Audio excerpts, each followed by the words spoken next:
সময় যেহেতু খুব কম, সেই কারণে এবারের নির্বাচনে বাড়ি বাড়ি যাওয়ার জন্য গণসংযোগের সময় নির্বাচন কমিশন আমাদেরকে দেয় নাই।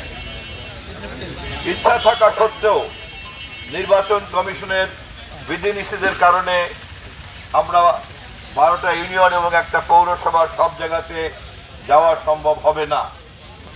সেই কারণে যারা আপনারা আমার মাইকের আওতায় আছেন, আমার মাইক্রোফোনের আওতায় আছেন, আপনাদের সকলের প্রতি বিশেষ অনুরোধ থাকলো আমার সালাম আপনারা প্রত্যেকে এই এলাকার বাসিন্দাদের কাছে পৌঁছাবেন। বিশেষ করে নারী ভোটারদের কাছে আমার বিশেষ সালাম পৌঁছাবেন। দেশ আজ এক সংকটের মধ্যে দাঁড়িয়ে আছে। সাবেক প্রধানমন্ত্রী নির্বাচনে কারচুপি করা এবং গণতন্ত্র হত্যার দায়ে জনগণের রোষে পালিয়ে বিদায় নিয়েছে।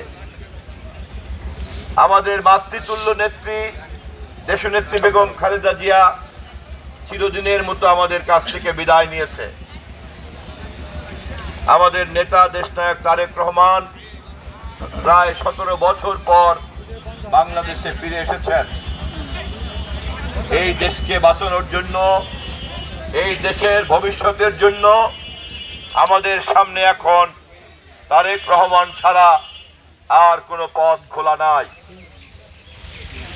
কিন্তু আমরা নির্বাচন ছাড়া কোনো ক্ষমতায় যেতে চাই নাই। সে কারণেই আমরা অন্তর্বর্তীকালীন সরকারকে সমর্থন দিয়েছি যাতে তারা নির্বাচনের আয়োজন করে। সেই নির্বাচন আগামী 12 তারিখে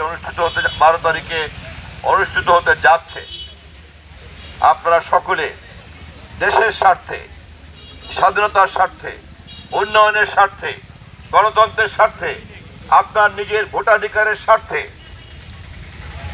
তারেক রহমানকে প্রধানমন্ত্রী করার জন্য ধানের শীষ মার্কায় ভোট দিয়ে আমাকে এমপি নির্বাচিত করবেন।